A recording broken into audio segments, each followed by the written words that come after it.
အဲ့မင်းသွားပြကြီးချိတ်ထားသေးလားငါဖုန်းကမှသွားပြကြီးချိတ်လို့မရအောင်ဘာပြောနေလဲသွားပြကြီးဆိုတော့ဘာပြောနေဟာသွားပြကြီးတော့မသိဘူးလားသွားပြကြီး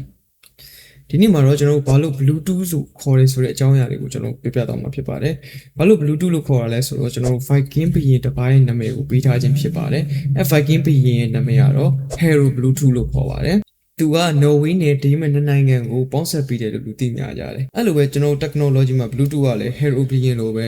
ကျွန်တော်တို့ဖုန်းတွေ speaker တွေ gadget တွေ computer တွေနဲ့ကျွန်တော်တို့ချိတ်ဆက်ပြီးတယ်သူ့ရဲ့နာမည်ကိုဆွဲပြုတ်ပြီးတော့မှကျွန်တော်တို့ Bluetooth ဆိုပြီးတော့မှယာယီနာမည်ပေးထားခဲ့တာနောက်မှကျွန်တော်တို့လုံးဝအတီးတကျဖြစ်သွားတာလဲ Bluetooth နဲ့ပဲကျွန်တော်တို့အတီးတကျဖြစ်သွားခဲ့နောက်တစ်စိတ်ဝင်စားစရာကောင်းတာတစ်ခုက Bluetooth logo ကကျွန်တော် Hero ဘရင်ရဲ့နာမည်အစဖြစ်တဲ့